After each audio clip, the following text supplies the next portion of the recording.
So electrical engineering and an entrepreneur, like a triple E there, and then you somehow, you see that you're going to get into genomics of all things, and no background in genomics, right? Yeah. What prompted you to make this kind of phenotypic switch? Yeah, my background is actually, I'm a EE, so I'm an engineer. So my background is in telecommunications as opposed to genomics. So it's a long history to get to this point being part of the genomics revolution. So I was actually involved with this whole new avenue that you of course are very familiar with. It's called mobile health. So I was involved, so it's still related to cell phones, which is sort of my original background.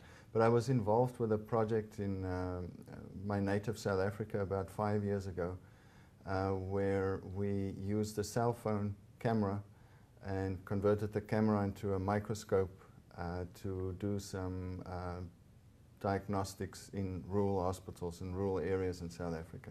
One of the ways to detect TB is, of course, to do sequencing.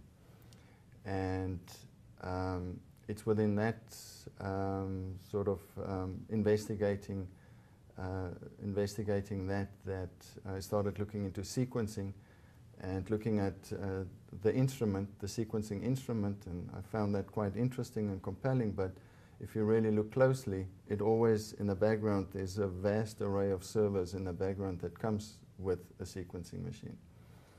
And that led me to investigate things a little bit further, and you know, it sort of, almost from an engineer's perspective, it looks like an obvious problem to tackle, to see if you cannot replace all of those servers with a microchip.